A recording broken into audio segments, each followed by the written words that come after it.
Nós estamos estudando a palavra de Deus e nós falamos um pouquinho sobre a história de Davi, como ele foi escolhido, como ele foi ungido, o coração dele, o que a palavra de Deus fala a respeito dele. E depois vimos algumas coisas que demonstram as razões por que ele foi desqualificado. E para mim, a principal razão foi a sua perda de integridade.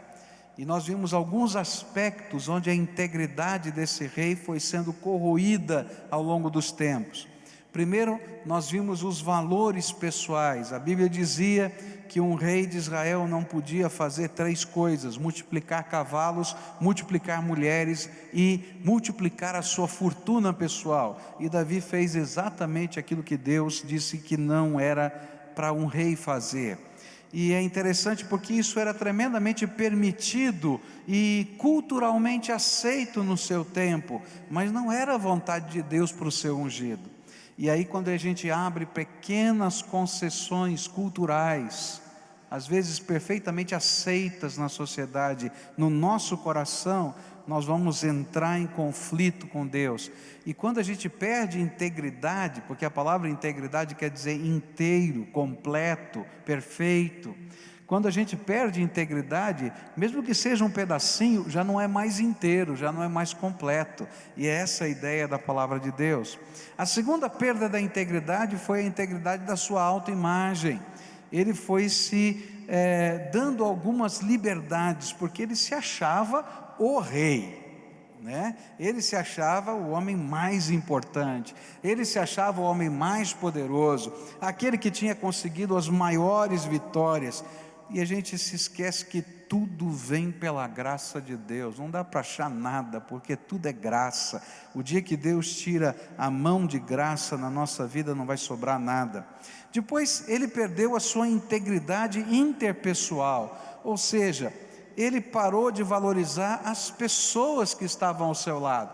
Betsabá, a mulher com quem ele vai adulterar, era filha de um dos soldados da guarda de elite do rei, dos 37 valentes de Davi, aquele homem que, quando Davi ia para o campo de batalha, ele estava disposto a dar sua vida para proteger o rei. E o rei nunca ia para o campo de batalha sozinho, ele tinha uma guarda pessoal. Esses 37 estavam lá, e o pai dessa moça era amigo pessoal de Davi, e mais, o marido dessa mulher fazia parte dessa mesma guarda. E sabe o que mais? Um dos ministros do reino, Aitofel, era avô dessa moça, amigo pessoal de Davi. E ele não honrou ninguém, ele não deu bola para nada, ele simplesmente olhou para os seus próprios interesses e os seus desejos. E quando a gente vai perdendo integridade, a gente vai abrindo concessões e concessões, e a gente deixa de considerar as pessoas, e a gente vai agindo mal com os outros. E eu quero falar sobre a perda da moral. Quando a gente vai abrindo concessões na nossa vida, a gente mexe um pouquinho nos valores, a gente mexe um pouquinho no nosso autoconceito, na nossa autoimagem. A gente não vai considerando as pessoas que estão à nossa volta, e vai se tornando aparente a nossa perda de integridade. E quando Davi chega nessa questão de perder a sua integridade moral, é porque estas coisas já estavam lá dentro no coração. Olha só o que a Bíblia diz em 2 Samuel capítulo 11, versículos 2, 3, 4 e 5. Deixa a sua Bíblia aberta em 2 Samuel 11 e 12, nós vamos trabalhar nesses dois capítulos, pensando alguns versículos. Uma tarde Davi se levantou, e depois de ter dormido um pouco, e foi passear no terraço do palácio. E Davi viu uma mulher muito bonita tomando banho. E aí ele mandou que descobrissem quem era aquela mulher, e soube que era Batseba, filha de Eliã e esposa de Urias o Eteu. E então Davi mandou que alguns mensageiros fossem buscá-la. Eles a trouxeram, e Davi teve relações com ela. Batseba tinha justamente terminado o seu ritual mensal de purificação, e ela voltou para casa, e depois descobriu que estava grávida, e mandou um recado a Davi: contando isso. A quarta perda de integridade de Davi foi a sua decadência moral. Ele está passeando no terraço, depois de dormir até tarde, acordou tarde, então ele vai dar uma voltinha para tomar um sol, e lá embaixo, ele está olhando de cima do palácio, que era o lugar mais alto, uma construção mais alta, ele vê uma mulher tomando banho. E ele para ali para ficar olhando. Ficou imaginando, vendo, né? E se lava daqui, se lava de lá, e ele lá paradinho, lá olhando, tal, prestando atenção, e diz: que mulher bonita. E aquele olhar tornou-se um olhar pecaminoso, e tornou-se um desejo ardente. Eu quero ter relações com essa mulher. E é interessante que Davi fica obcecado pela ideia de relacionar-se sexualmente com aquela mulher. Um homem segundo o coração de Deus, um ungido do Senhor, transforma-se em alguém dominado pela sua própria paixão. Jesus ensinou uma coisa na oração que ele ensinou aos seus discípulos. Ele disse que nós deveríamos orar: e não nos deixes cair em tentação, mas livra-nos do mal. E algumas versões dizem: mas livra-nos do maligno. Queridos, todo ser humano,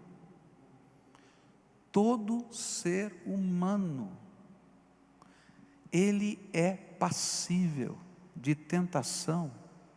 E vou dizer mais: Satanás arma armadilhas para que a gente caia no pecado. Todo ser humano, você, eu, qualquer um. E é por isso que a gente tem que olhar bem para a nossa integridade de valores, para os nossos princípios, para as regras que a gente coloca na nossa vida de conduta, porque elas nos ajudam a vencer as ciladas do maligno. Um dia eu estava no escritório, tocou o telefone, caiu lá no meu escritório. Dificilmente cai direto, mas caiu no meu escritório. E uma senhora disse: quem está falando? Eu disse: aqui é o pastor da primeira igreja. Sim, que bom que caiu. Eu acho que a mulher deve ter te discado um número qualquer, e caiu direto, né? E começou a conversar comigo, e disse: olha, estou numa depressão tão grande, estou tão triste, estou isso, estou aquilo, estou pensando em me matar, e tal. E conversou mais de meia hora comigo, e depois disse assim: você não quer vir fazer uma visita para mim essa hora? Era 11 horas da noite. Eu falei: sai daqui, Satanás, né? Eu não. Falei: vamos marcar um horário, você vem aqui, tá? E a gente vai conversar, mas você vem aqui no escritório. Tá? Por quê? Porque, queridos, todo homem, toda mulher, toda pessoa é passível de tentações, de armadilhas, de ciladas. Ciladas que você tem controle e ciladas que você não tem controle. Eu fiquei sabendo, por exemplo, que Billy Graham, toda vez que saía para pregar, em qualquer cruzada, ele tinha uma pessoa que viajava com ele, um senhor que viajava com ele, e o que ele fazia? Ele chegava no hotel, Billy Graham chegava no hotel, antes de ele entrar no quarto, entrava essa pessoa, abria todos os armários, olhava debaixo da cama, olhava tudo para ver se não tinha ninguém escondido. E ele tinha um grande temor, falou: sou um homem de Deus, se um dia Satanás coloca alguém aqui, numa situação indecorosa, tira uma fotografia, até eu explicar que nada disso aconteceu, eu tenho que honrar o nome de Jesus. Eu era um garoto quando eu vi isso, falei assim: mas esse é um homem de Deus, ele leva a sério as coisas que são do reino de Deus. Por quê? Porque Satanás vai armar uma armadilha para você, para mexer com a sua moral, para mexer com os seus valores. Ele vai armar o cenário, mas você vai tomar as suas decisões. E foi isso que aconteceu com Davi. ele já tinha flexibilizado uma série de coisas, e de repente ele está com uma fixação, cheia de cobiça, e ele não está pensando em mais nada, a não ser alcançar esses desígnios da sua fixação. E quando isso acontece, queridos, nós nos esquecemos de Deus, nós nos esquecemos do chamado de Deus, nós nos esquecemos do ministério, nós nos esquecemos que fomos ungidos com o Espírito Santo para a santidade, nós nos esquecemos que essa unção é um santo privilégio, é uma bênção do Senhor, e a gente corre o perigo de ser desqualificado. E sabe como é que isso acontece? Acontece de uma maneira muito sutil. O temor do Senhor vai se enfraquecendo dentro da nossa alma. A Bíblia diz que o temor do Senhor é o princípio da sabedoria. Sabe o que é o temor do Senhor? É aquela santa reverência. A gente esquece que quando a gente está andando por essa terra, o Espírito de Deus não se ausenta da gente. E o temor do Senhor é essa compreensão, eu estou aqui e o Espírito de Deus está aqui. Você está num determinado lugar, você levou o Espírito de Deus para aquele lugar, e Deus está dizendo: filho, o que é que você está fazendo aqui nesse lugar? O que é que você está fazendo nesse contexto? O que é que você está fazendo nesse ambiente? Você está me levando para cá, para com isso, você está me desonrando, porque você é o templo do Senhor. E Davi foi perdendo esse temor do Senhor no coração dele, porque quando a gente vai perdendo a integridade interior, o temor do Senhor se desvanece, e aí as nossas cobiças, a palavra que a Bíblia usa são concupiscências, desejos ardentes, começam a controlar a nossa vida. A gente fecha os olhos e fica pensando naquelas coisas, e a gente vai para um lugar, aquilo não sai da cabeça. Gente, isso é uma armadilha de Satanás. E todo homem e toda mulher pode viver uma situação dessa, especialmente quando a gente vai perdendo aquelas nuances claras das cores, da presença do Deus vivo do nosso lado, e a gente começa a ver Deus meio embaçado e distante da gente. Você tem aí no teu coração, querido, um desejo, uma fixação, uma concupiscência, um ardor da sua alma, que Deus tem dito para você: filho, toma cuidado, porque isso é pecado. Cuidado, porque o inimigo às vezes coloca na nossa vida pequenas algemas, que destroem os nossos relacionamentos, a nossa vida, nosso relacionamento com Deus, o nosso casamento, a nossa moral. E sabe como é que o diabo faz isso? Colocando desejos ardentes na sua alma. Cuidado com o que você vê lá no seu computador, cuidado com o que você aluga para assistir lá na sua casa. Cuidado para que os seus olhos sejam santos, sua boca seja santa, seu coração seja santo. E o que a gente mais precisa é que o primeiro amor para com Deus esteja ardendo dentro da nossa alma. A crise de integridade é uma crescente decadência que deixa marcas doloridas, não somente em nós, mas em todos que estão à nossa volta. E a quebra da integridade moral é a manifestação da quebra da integridade pessoal, dos nossos valores e do nosso relacionamento com Deus. Davi caiu nesse pecado, dormiu com Batseba, mesmo depois dos seus serviçais terem dito: olha, Davi, presta atenção, ela é filha de Eliã, olha, é casada com Urias, da tua guarda pessoal, presta atenção. Mas não para aí. Quando a gente perde a integridade, isso vai crescendo, e daí chega um recadinho. Batseba manda um recado para ele: olha, estou grávida, e não dá para enrolar o meu marido, porque ele está na guerra, e não dormiu comigo. E agora? Isso era uma coisa seríssima naquele tempo, porque a lei de Israel dizia, em Levítico 20, verso 10, se um homem cometer adultério com a mulher de outro, ele e a mulher deverão ser mortos. E o que iria acontecer é que isso ia se tornar público e que alguma consequência deveria vir legal com relação a isso. O que está em jogo é a integridade.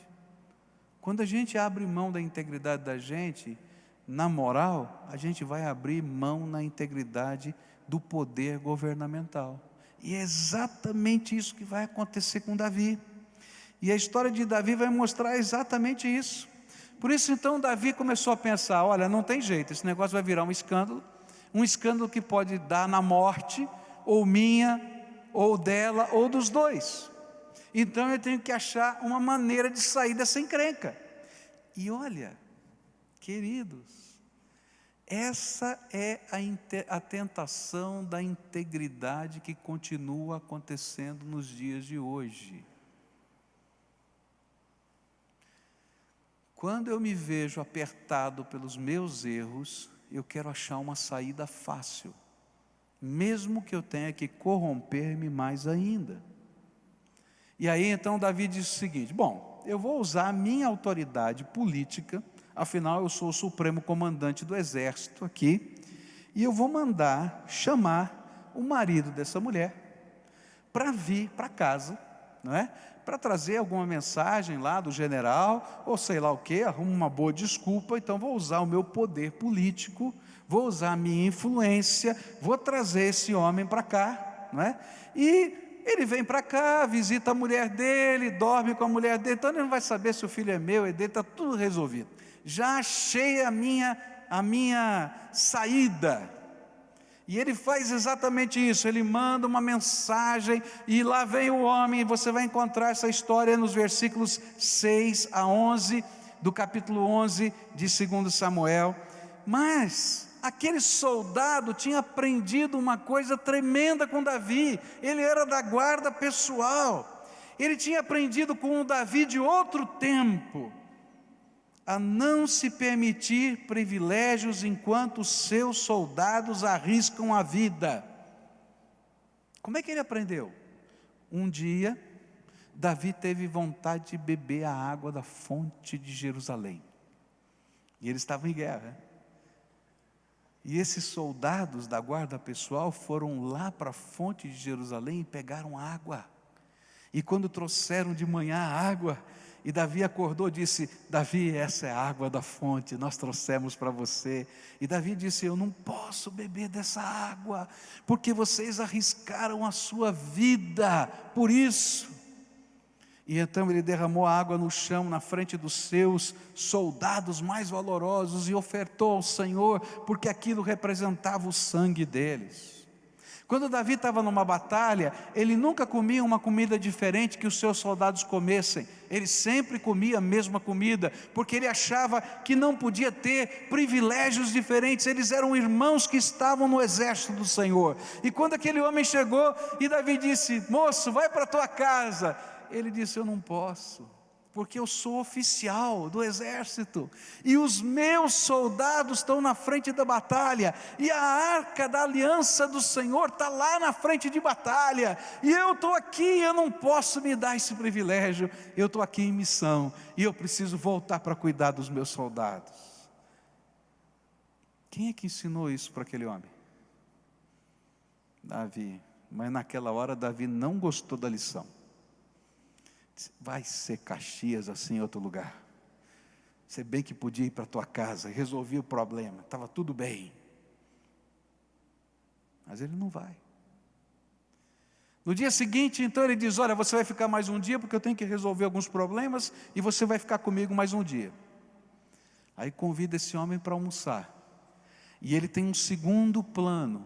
Veja só, quando a gente começa a abrir mão da integridade, a gente vai caindo. Eu caí moralmente, agora ele está usando todos os poderes humanos, corrompendo-se cada vez mais, para poder alcançar os seus objetivos. E ele então monta um esquema para aquele homem ficar bêbado. Eu vou dar tanto vinho para esse cara que esse cara vai ficar bêbado. E aí ele não vai saber muito bem o que ele está fazendo, a gente manda os soldados levar ele para casa.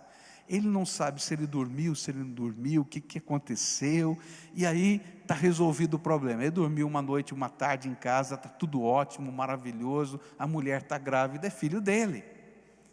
Mas aquele homem, mesmo embriagado pelo rei, ele pega o seu cobertor, sua capa, e dorme na sala da guarda. E nenhum soldado consegue levar ele para casa, porque ele era mais íntegro do que o seu rei. Está vendo? Aí piora mais ainda, gente, a coisa fica pior, porque Davi se vê numa encruzilhada. E agora, o que eu faço? Se esse homem voltar para o fronte, a gravidez vai aparecer, ele vai passar alguns meses nessa guerra, não vai dar para enrolar. E então ele escreve uma carta, está aí na Bíblia. Ele escreve para o general: general, você vai pegar esse homem, Urias, meu amigo, da minha guarda pessoal, e vai colocar num lugar da guerra em que você tenha certeza que ele vai morrer pela mão do inimigo. Joabe, que era um homem muito astuto, ele pegou isso como um trunfo na sua mão e fez exatamente o que o rei mandou. Anos lá na frente, ele vai matar um outro oficial, e Davi não vai poder fazer absolutamente nada, porque esse homem tem uma carta na manga: eu sei dos teus podres, ó rei.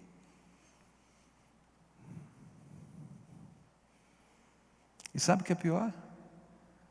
Ele toma uma atitude estratégica muito infantil, de propósito. Todo mundo diz: como é que Joabe vai fazer isso? Colocar a gente perto da muralha, alguém vai dar uma flechada na gente. Todo mundo. Mas ele tinha uma intenção por trás. E sabe o que acontece? Não morre só Urias. Morre Urias, os seus soldados e vários outros oficiais do rei, por causa dessa ordem de Davi. Porque quando alguém perde a integridade, ele está pouco ligando com o que vai acontecer, ele quer resolver a situação dele, e o resto que se lasque. Essa é a ideia. Agora você imagina alguém no governo assim? Aí manda abrir o sigilo fiscal de um, manda pegar, fazer levantamento do imposto de renda do outro, manda recadinho para cá, monta dossiê, dispara em algum lugar. Gente, quem não tem integridade com uma coisa não vai ter integridade com nada. É isso que a Bíblia está dizendo. Não existe uma vida privada e uma vida pública. O que existe é um homem, um ser completo. Ou ele é sério na vida privada e sério na vida pública, ou ele não é sério em lugar nenhum. É isso que a Bíblia está dizendo. Não dá para separar o estadista do homem e o homem do estadista. Os dois são uma pessoa só. Não tem jeito. Como não dá para separar o profissional do ser humano que está por trás daquela profissão. Como não dá para separar você daquilo que está no teu coração. É isso que a Bíblia está dizendo.